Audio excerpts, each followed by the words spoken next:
नमस्कार दोस्तों, आपका हमारे channel success with Abhishek sir में स्वागत है। यहाँ हम आपको TET, CTET, TET, BEd entrance exam जैसे कई प्रतियोगी परीक्षाओं की तैयारी कराते हैं। आज हम आपको अर्थशास्त्र के कुछ महत्वपूर्ण प्रश्नों के बारे में बताएंगे। तो आइए चलते हैं। तो कहा जाता है कि आज मुश्किल है, कल थोड़ा बेहतर होगा। आज मुश्किल है, कल थोड़ा बेहतर होगा, बस उम्मीद मत छोड़ना, भविष्य ज़रूर बेहतरीन होगा। आज मुश्किल है, कल थोड़ा बेहतर होगा, बस उम्मीद मत छोड़ना, भविष्य ज़रूर बेहतरीन होगा। दोस्तों, भविष्य ज़रूर बेहतरीन होगा। तो आइए चलते हैं हमारे अगले प्रश्न की तरफ कि वास्तविक राष्ट्रीय आय में वृद्धि होती है। वास्तविक राष्ट्रीय आय में वृद्धि होती है। पहला ऑप्शन, लोगों की बचतें बढ़ जाती हैं। दूसरा ऑप्शन, आवश्यक वस्तुओं की कीमतें बढ़ जाती हैं। तीसरा ऑप्शन, अर्थव्यवस्था में मुद्रा की पूर्ति बढ़ जाती है। चौथा ऑप्शन, अर्थव्यवस्था में कुल उत्पादन बढ़ जाता है। तो दोस्तों, यहाँ आपका चौथा ऑप्शन सही है, अर्थव्यवस्था में कुल उत्पादन बढ़ जाता है। कौन सा ऑप्शन सही है? चौथा, अर्थव्यवस्था में कुल उत्पादन बढ़ जाता है। तो दोस्तों, अगले प्रश्न की तरफ चलते हैं। एक वर्ष में किसी देश के सामान्य निवासियों और उनकी संपत्ति द्वारा उत्पादित सभी अंत वस्तुओं और सेवाओं के मूल्य को, चाहे वे घरेलू राज्य क्षेत्र के भीतर परिचालित हों या बाहर, क्या कहते हैं? पहला ऑप्शन, निवल राष्ट्रीय आय। दूसरा ऑप्शन, सकल राष्ट्रीय आय। तीसरा ऑप्शन, सकल घरेलू उत्पाद। चौथा ऑप्शन, निवल घरेलू उत्पाद। तो दोस्तों, इसमें जो है दूसरा ऑप्शन आपका सही है। दूसरा ऑप्शन आपका सही है, सकल राष्ट्रीय आय। दोस्तों, इसको हम GNI भी कहते हैं। GNI भी कहते हैं। दोस्तों, इसको हम क्या कहते हैं? GNI भी कहते हैं। इसका क्या मतलब है कि gross national income. Gross national income बोला जाता है। मतलब ये क्या होता है कि किसी देश के नागरिकों का सकल घरेलू एवं विदेशी आउटपुट सकल राष्ट्रीय आय कहलाता है। दोस्तों, किसी देश के नागरिकों का सकल घरेलू एवं विदेशी आउटपुट सकल राष्ट्रीय आय कहलाता है। तो दोस्तों, इसमें निवल राष्ट्रीय आय भी जान लेते हैं क्या है।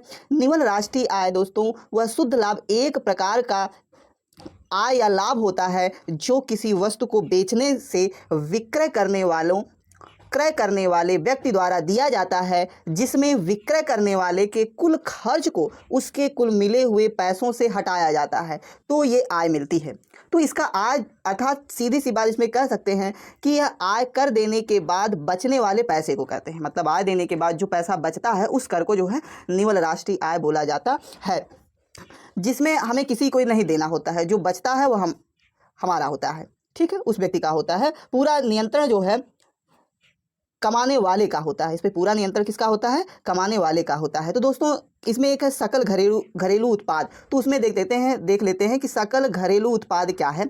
सकल घरेलू उत्पाद मतलब GDP। सकल घरेलू उत्पाद मतलब क्या है? GDP का फुल फॉर्म हो गया ग्रॉस डोमेस्टिक प्रोडक्ट। क्या हो गया? Gross domestic product. क्या बोलेंगे उसको? Gross domestic product. Gross domestic product उसको बोलेंगे। ग्रॉस डोमेस्टिक प्रोडक्ट बोलेंगे। तो ग्रॉस डोमेस्टिक प्रोडक्ट में क्या है कि एक देश की घरेलू सीमा के भीतर एक वर्ष में उत्पादित होने वाली सभी अंतिम वस्तुओं एवं सेवाओं के बाजार मूल्यों के समग्र योग को GDP कहते हैं। एक देश की घरेलू सीमा के भीतर एक वर्ष में उत्पादित होने वाली सभी अंतिम वस्तुओं एवं सेवाओं के बाजार मूल्यों के समग्र योग को GDP कहते हैं। अच्छा, एक और है निवल घरेलू उत्पाद। देख लेते हैं क्या है। निवल घरेलू उत्पाद जो है इसको हम बोलते हैं NDP। क्या बोलते हैं? NDP।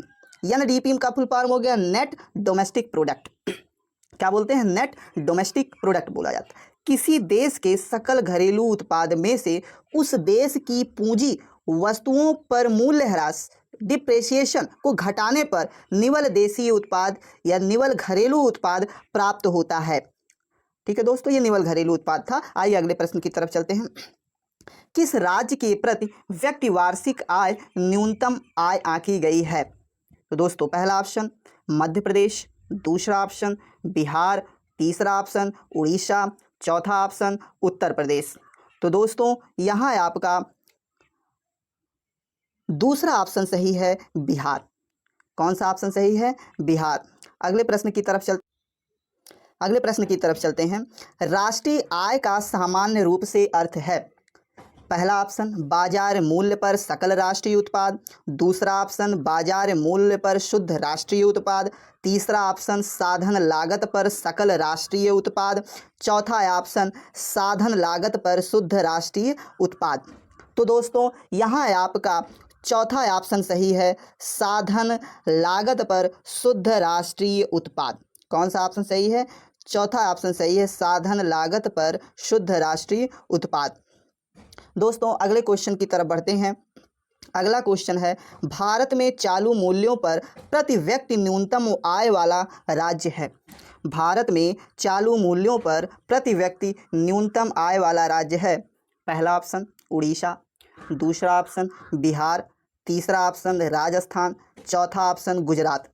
तो दोस्तों यहाँ आपका दूसरा ऑप्शन सही है, बिहार। कौन सा ऑप्शन सही है? दूसरा, बिहार। अगले क्वेश्चन की तरफ चलते हैं।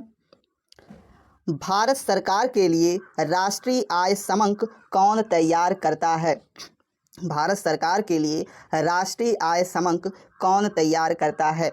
दोस्तों यहाँ पहला ऑप्शन है केंद्रीय सांख्यिकी संगठन, दूसरा ऑप्शन है राष्ट्रीय निदर्शन सर्वेक्षण विभाग, तीसरा ऑप्शन है वित्त मंत्रालय, चौथा ऑप्शन है योजना आयोग। तो दोस्तों यहाँ आपका पहला ऑप्शन सही है, केंद्रीय सांख्यिकी संगठन। दोस्तों केंद्रीय सांख्यिकी संगठन होता क्या है, जिसको हम CSO भी बोलते हैं। क्या बोलते हैं? CSO भी बोला जाता है इसको, ठीक है, शॉर्ट फॉर्म CSO। ये क्या होता है कि भारत में सांख्यिकीय गतिविधियों के समन्वय एवं सांख्यिकीय मानकों के विकास एवं अनुरक्षण हेतु उत्तरदायी केंद्र होता है। ठीक है, ये केंद्रीय सरकार का एक संगठन होता है। ठीक है, विकास एवं अनुरक्षण हेतु उत्तरदायी केंद्रीय सरकार का एक संगठन होता है। दोस्तों इसकी स्थापना कब हुई? इसकी स्थापना 2 मई 1951 में हुई। कब हुई? 2 मई 1951 में हुई। इसकी स्थापना कब हुई? 2 मई 1951 में। इसका मुख्यालय दोस्तों दिल्ली में है। इसका मुख्यालय कहाँ है? दिल्ली में है। इसका मुख्यालय दिल्ली में है। इसका मुख्यालय कहाँ है दोस्तों? दिल्ली में। ठीक, इसका क्रियान्वयन भारत सरकार के अधीन होता है। इसका क्रियान्वयन जो क्रियाकलाप सारा होता है वो भारत सरकार के अधीन होता है। आगे अगले प्रश्न की तरफ चलते हैं। भारत की राष्ट्रीय आय का आकलन करने वाली एजेंसी है? पहला ऑप्शन योजना आयोग, दूसरा ऑप्शन RBI, तीसरा ऑप्शन वित्त मंत्रालय, चौथा ऑप्शन केंद्रीय सांख्यिकीय संगठन CSO। तो दोस्तों यहाँ आपका चौथा ऑप्शन सही है, केंद्रीय सांख्यिकीय संगठन। कौन सा ऑप्शन सही है? चौथा, केंद्रीय सांख्यिकीय संगठन। अगले क्वेश्चन की तरफ बढ़ते हैं। दोस्तों एशियाई विकास रिपोर्ट 2004 के अनुसार वर्ष 2005 में भारत की समृद्धि दर होगी? पहला ऑप्शन 6.9%, दूसरा ऑप्शन 7.5%, तीसरा ऑप्शन 5.5%, चौथा ऑप्शन 4.9%।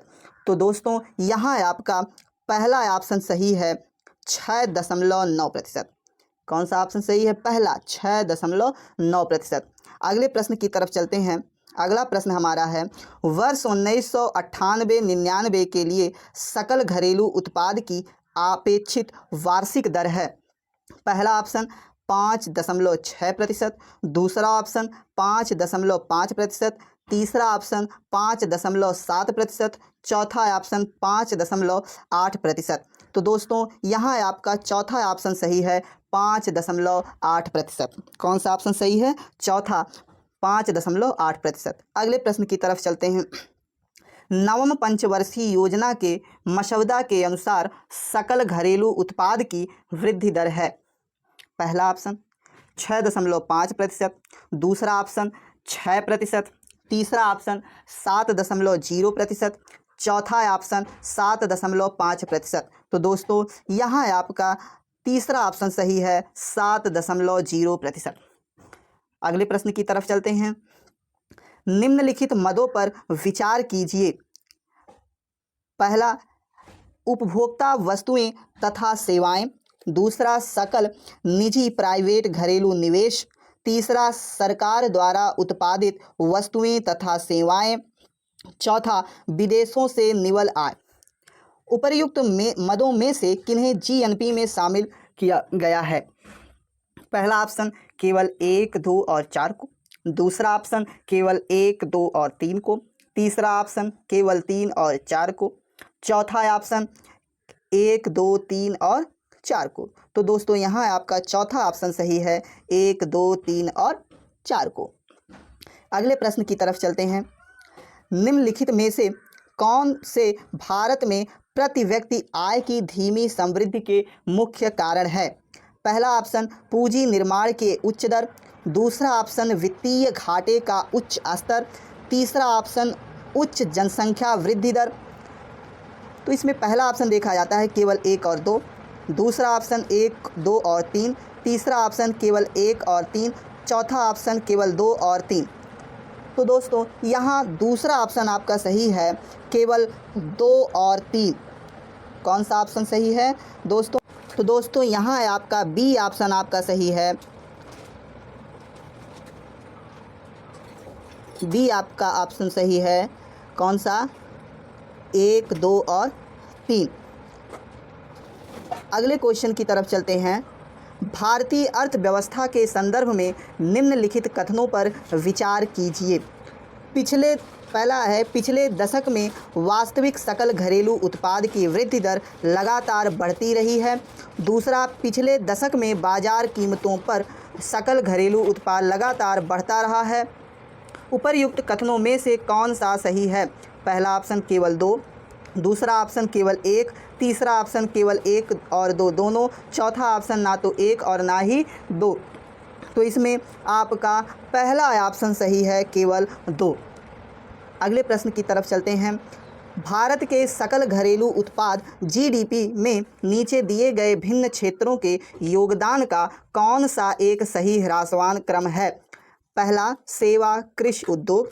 दूसरा ऑप्शन सेवा उद्योग कृषि। तीसरा ऑप्शन उद्योग सेवा कृषि। चौथा ऑप्शन उद्योग कृषि सेवा। तो दोस्तों यहाँ आपका दूसरा ऑप्शन सही है सेवा उद्योग कृषि। कौन सा ऑप्शन सही है? दूसरा, सेवा उद्योग कृषि। अगले प्रश्न की तरफ चलते हैं। राष्ट्रीय आय की गणना होती है।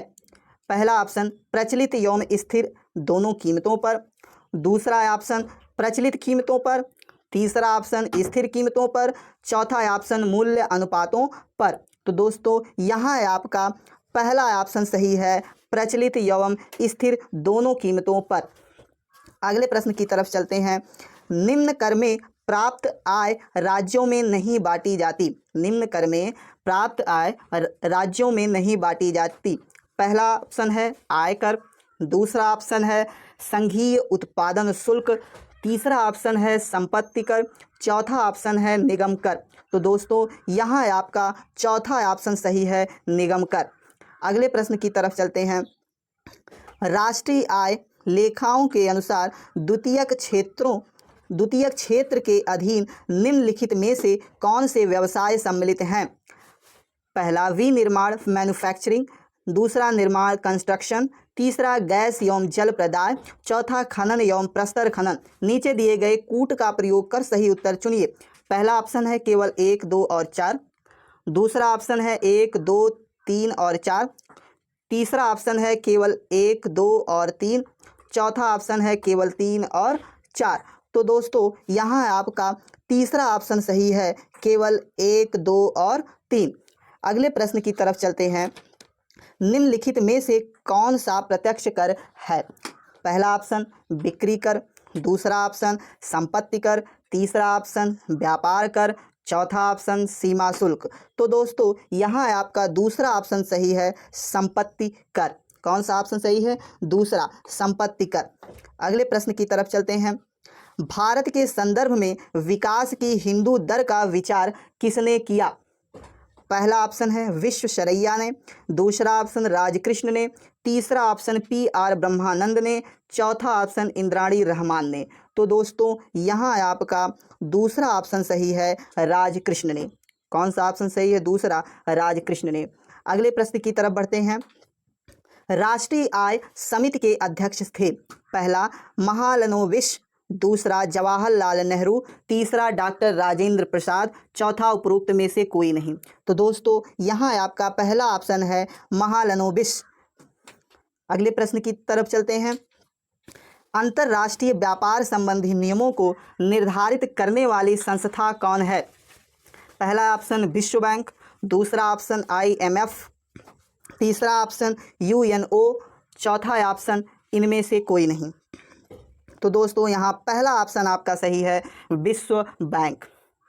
अगले प्रश्न की तरफ चलते हैं। व्यावसायिक बैंक का राष्ट्रीयकरण कब किया गया? पहला ऑप्शन 1975 में, दूसरा ऑप्शन 1966 में, तीसरा ऑप्शन 1969 में, चौथा ऑप्शन 1980 में। तो दोस्तों यहाँ आपका तीसरा ऑप्शन सही है, 1969 में। अगले प्रश्न की तरफ चलते हैं। राष्ट्रीय विकास परिषद का अध्यक्ष कौन होता है?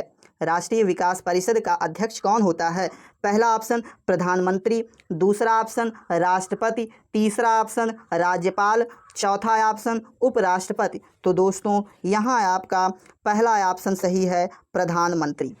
अगले प्रश्न की तरफ चलते हैं। इनमें से कौन भारत सरकार का केंद्रीय बैंक है? इनमें से कौन भारत सरकार का केंद्रीय बैंक है? पहला कोऑपरेटिव बैंक, दूसरा रिजर्व बैंक ऑफ इंडिया, तीसरा सेंट्रल बैंक ऑफ इंडिया, चौथा स्टेट बैंक ऑफ इंडिया। तो दोस्तों यहाँ आपका दूसरा ऑप्शन सही है, रिजर्व बैंक ऑफ इंडिया। अगले प्रश्न की तरफ चलते हैं। शिक्षक द्वारा अपने पुत्र को पढ़ाना कौन सी क्रिया है? पहला ऑप्शन अनार्थिक, दूसरा ऑप्शन आर्थिक, तीसरा ऑप्शन दोनों ही, चौथा ऑप्शन इनमें से कोई नहीं। तो दोस्तों यहाँ आपका तीसरा ऑप्शन सही है, दोनों ही। अगले प्रश्न की तरफ चलते हैं। निम्नलिखित में प्राथमिक क्षेत्र किसे कहा जाता है? पहला ऑप्शन कृषि क्षेत्र को, दूसरा ऑप्शन सेवा क्षेत्र को, तीसरा ऑप्शन औद्योगिक क्षेत्र को, चौथा ऑप्शन इनमें से कोई नहीं। तो दोस्तों यहाँ आपका पहला ऑप्शन सही है, कृषि क्षेत्र को। अगले प्रश्न की तरफ चलते हैं। पहला मानव विकास सूचकांक किस अर्थशास्त्री ने तैयार किया था? पहला ऑप्शन प्रोफेसर अमर्त्य सेन ने, दूसरा ऑप्शन महमूद उल हक ने, तीसरा ऑप्शन डॉक्टर मनमोहन सिंह ने, चौथा ऑप्शन इनमें से कोई नहीं। तो दोस्तों यहाँ आपका दूसरा ऑप्शन सही है, महबूब उल हक ने। अगले प्रश्न की तरफ चलते हैं।